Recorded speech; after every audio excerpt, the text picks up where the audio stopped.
Hi, good afternoon. My name is Eyob Dabbas, and I am discussing the sophomore jinx analysis. Uh, sophomore jinx. Sophomore jinx is usually associated with professional sports, and it refers that athletes do extremely well in their first season of competition, but rarely do well in their second or sophomore season.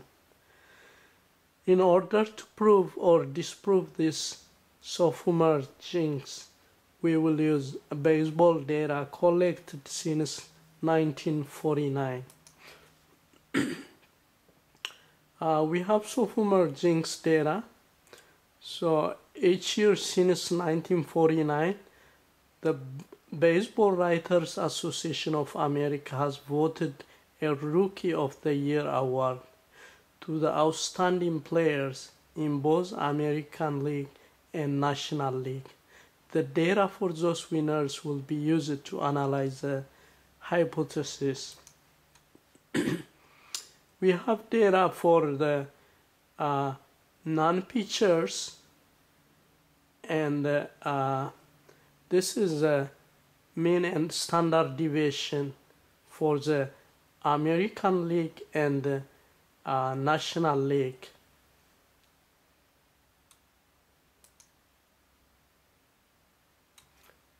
And this is for sophomore jinx data mean and standard deviation for the pitchers.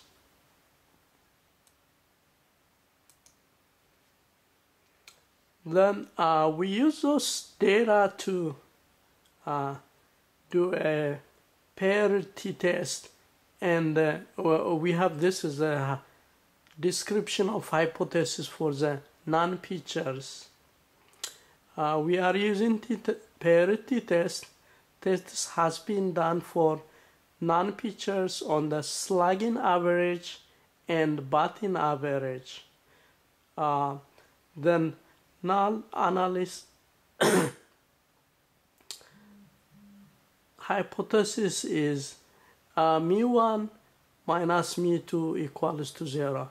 This means the sophomore jinx doesn't exist. And the alternative is mu1 minus mu2 is greater than 0. This means the sophomore jinx exists. And this is for the pair test result for the National League. So on both tests, on the batting average and slugging average, the t-stat was greater than the t-critical. Hence, we reject the null hypothesis. This one is pair test result for American League, and we did the test on batting average and slugging average. On both the tests, the t-stat was greater than the t-critical. Hence, we reject the null hypothesis. This is a description of hypothesis for pitchers. We are using pair test, and the test has been done for pitchers on earned run average. The null hypothesis was mu1 minus mu2 equals to 0. This means sophomore jinx doesn't exist. The alternative is mu1 minus mu2 is less than 0. This means its sophomore jinx exists. So the test result for the pair test result for pitchers on both tests, this is on the American League and the National League, t-stat was less than t-critical. Hence, we reject the null hypothesis. Conclusion. In all three tests for the non-pitchers, batting average and slugging average, also for the pitchers ERA test, the null hypothesis rejected. Hence, sophomore jinx exists. Assumptions and limitations of the data. The data is assumed as a normal distribution. The number of the games played are different in rookie season and in sophomore season. We have assumed 95% of confidence interval.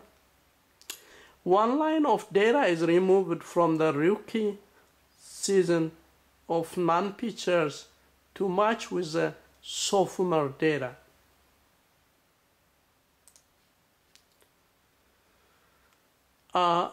This one is, we are seeing if sophomore jinx exists in other business. As Walsh Kenneth states, historians point out that the second term of presidents often do not work out very well. In his second term slump article, he discussed President Obama's serious standing in his second term, and he states George W. Bush endured setbacks in the Iraq War and found that his reputation for effectiveness and sensitivity eroded because of the poor federal response to the Hurricane Katrina. This is a reference I have used, and that will end my presentation. Thank you.